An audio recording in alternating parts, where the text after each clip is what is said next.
In February 2014, unmarked Russian troops, the infamous Little Green Men, began an operation to seize Ukraine's Crimean peninsula. The whole thing happened so fast it felt less like a war and more like someone accidentally hit select all on a country. On top of that, it also happened with almost no open combat. Instead of pitched battles, it relied on highly coordinated moves with armed soldiers appearing out of nowhere and armored vehicles rolling in to surround bases, block roads, and intimidate Ukrainian defenders. And there was the code word: armored vehicles. In this video, we will look at how Russian armored fighting vehicles contributed to Russia taking over military bases, checkpoints, and airports, and ultimately taking over all of Crimea. So, enjoy this video, and don't forget to check out my YouTube membership if you want to support me a little bit. From the moment the operation began, troops from the Russian 810th Naval Infantry Brigade, basically the Black Sea Fleet's Marines with better marketing, drove out of their garrison in Sevastopol even before open hostilities. As early as the 20th February, a column of armored vehicles left the base in Kozachia Buchta, supposedly to enhance security at Russian facilities around Crimea. By the 23rd of February, Russian APCs had completely blocked the entrance to Sevastopol city, effectively isolating the port. After that, a convoy of 9 Russian APCs was spotted on its way from the Russian Navy base at Sevastopol towards Simferopol, which was the regional capital. This was because Russia's Black Sea Fleet was based in Crimea, and under a basing agreement with Ukraine, it was allowed some troop movements. But what was to come was more than just some troop movement. These armored convoys established road checkpoints and took up positions outside strategic sites, the usual tourist attractions. In the following days, Russia flew in special forces and troops from the 31st Airborne Brigade and even used Black Sea Fleet landing ships to ferry hundreds of soldiers and their vehicles from mainland Russia into Crimea. By the 5th of March, witnesses saw large Russian Navy amphibious ships unloading roughly 300 troops and 20 vehicles each at the port of Sevastopol. One ship alone delivered at least 7 BTR-80 armored personnel carriers. Now, what kinds of vehicles were these? The most visible were BTR series APCs, mainly the BTR-80. The BTR-80 is an 8-wheeled APC armed with a 14.5mm heavy machine gun turret. It's not a tank, but it's certainly a potent weapon against lightly armored troops. BTR-80s were stationed at checkpoints and outside Ukrainian bases. Behind the BTRs came other vehicles as needed. Russia's elite units brought GAZ Tigrs armored cars, which are basically the Russian version of the Humvee, except that they are built for a country that thinks suspension systems are for cowards.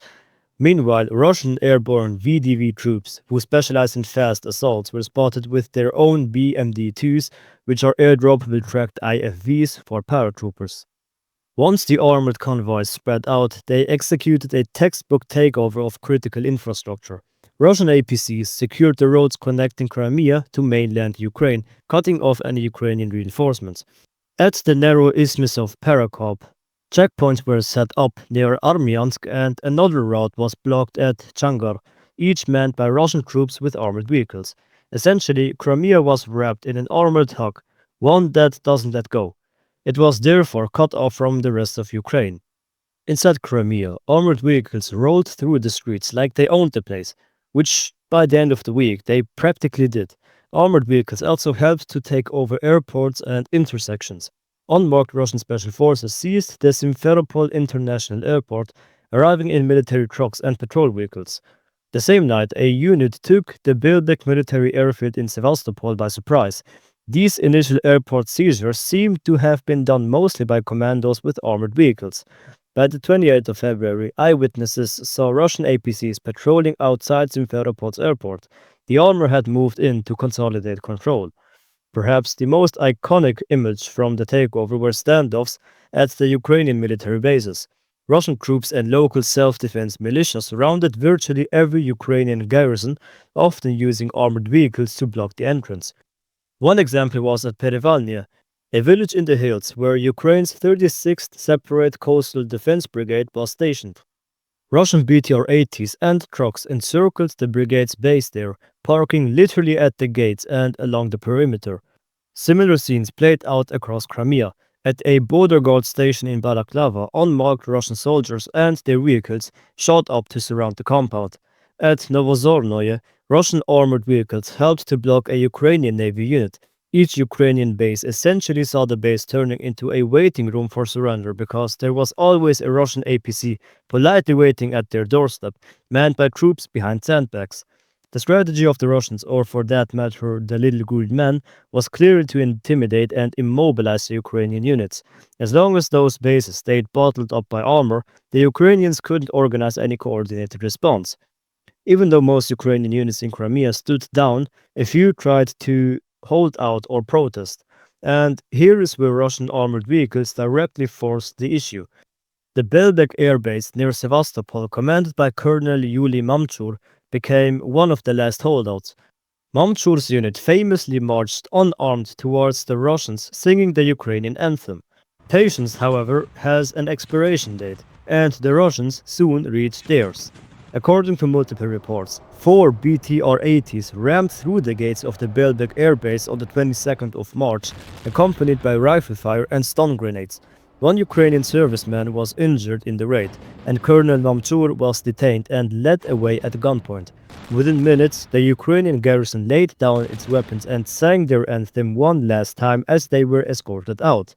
The Russian Defense Ministry later bragged that by that day the Russian flag was flying over 147 military facilities in Crimea that used to be Ukrainian. Another raid came on the 24th of March 2014 at the Ukrainian Marine Battalion base in Feodosia. Around 5 a.m., Russian special forces backed by 2 attack helicopters and 3 APCs assaulted the Feodosia camp from multiple sides.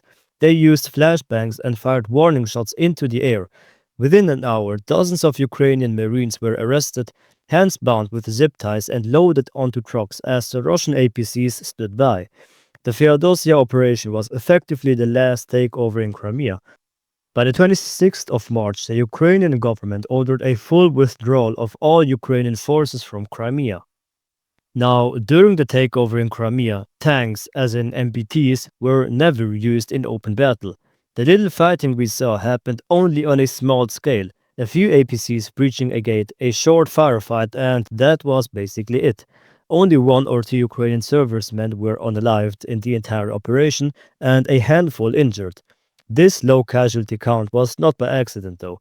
Russia wanted to take Crimea without a bloody war, both to maintain the narrative of a peaceful reunification and to avoid provoking a larger conflict. The armored vehicles were tools of escalation dominance, because showing up in force preempted any fight. From a military perspective, however, it was far from bloodless in capability. Russia had positioned tens of thousands of well-armed troops with armor to ensure it could bloodily cross resistance if needed. The fact that they didn't have to fire much really means that those troops were deployed effectively. The annexation was formalized with the kind of administrative efficiency most governments only dream of, and Russia started bringing over a bit more backup.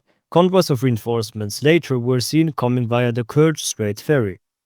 Now, what about actual tanks though? Interestingly, during the Crimea operation, Russian forces did not lead with MBTs. They had plenty of tanks available in units nearby, but chose not to use them. They were likely held just out of sight, ready to deploy if things went south. But as we now know, lighter armored vehicles were enough to achieve the objective, and it kept the operation low profile, or at least deniable in the moment, because Russia initially claimed that the Little Green Men weren't Russian troops. Okay, so we talked about Russia. Now let's talk about the Ukrainians. On the Ukrainian side, there were indeed tanks and armored vehicles in Crimea in 2014, but they ended up mostly trapped or taken without a fight. The Ukrainian armed forces had been drastically downsized in Crimea before 2014. The main Ukrainian army unit there was the 36th Separate Coastal Defense Brigade, based at Perevalnya, which did have some armored equipment. This brigade, which was part of Ukraine's navy, used to be a Soviet army corps and likely had T-64B main battle tanks, armored personnel carriers, and even air defense vehicles like the ZSU-23 Shilka. Ukrainian naval infantry units were also equipped with BTR-60, BTR-80, and BTR-70 APCs. There were also a few BMP-2 infantry fighting vehicles. When the Russians came, the Ukrainian troops never had a chance to use these vehicles effectively. Their bases were surrounded before they could mount any coordinated defense. And as a result, not a single Ukrainian tank drove out to engage the Russians. The Ukrainian armored vehicles stayed in hangars or motor pods, effectively neutralized from day one. In one incident on March 3, a column of unarmed Ukrainian Air Force personnel marched from Belbek base behind a UAZ utility truck with a raised Ukrainian flag trying to reoccupy their airfield. They were met by warning shots from the Russian guards. Now, what became of Ukraine's tanks and AFVs in Crimea? Once the annexation was complete, thousands of Ukrainian armored vehicles fell into Russian hands in March 2014 without a shot. But interestingly, Russia didn't simply keep all this gear or turn it against Ukraine. Much of it was outdated relative to Russian standard equipment. For example, Ukraine's T-64B tanks were an older model that Russia's army itself no longer used. The Russian military had retired T-64s years before. So these trophies mostly served as souvenirs, basically the geopolitical equivalent of taking home a refrigerator magnet after a vacation in Italy. So rather than incorporate these or leave them to rust, the Russians took a somewhat calculated approach. They eventually returned some of this hardware to Ukraine. Yes, you heard that right. In the weeks after the annexation, there were negotiations to return seized Ukrainian equipment. In early April 2014, an agreement was reached and Russia began handing back captured Ukrainian weaponry. By the 8th of April, around 70 Ukrainian naval vessels and about 200 military vehicles, including T-64B tanks and Shilka anti-aircraft vehicles, were prepared to be returned. This hardware was transported out of Crimea into mainland Ukraine as part of a goodwill gesture, or more cynically, as part of an effort by Russia to show it had completed its objectives and wanted to de-escalate the situation. But in the chaotic months that followed, there were reports, though not officially confirmed at the time, that some of the captured Ukrainian armored vehicles from Crimea seemed to have taken a wrong turn somewhere on their way back to Kiev and found their way into the Donbas conflict. Separatist forces in East Ukraine in 2014 and 2015 mysteriously appeared with certain models, for example older BTR 70 and 80 APCs and perhaps a few T-64 tanks, which could plausibly have come from the stock Russia seized in Crimea. Because Russia had no use for T-64 tanks itself, but giving a few to proxy fighters in Donbass would fit their playbook. Repurposing is better than recycling, I guess. And that brings us to the end of today's video. If you somehow liked this video, then go ahead and like this video. It's free, unlike territorial integrity. And don't forget to subscribe, because apparently that's the only kind of occupation everyone agrees on.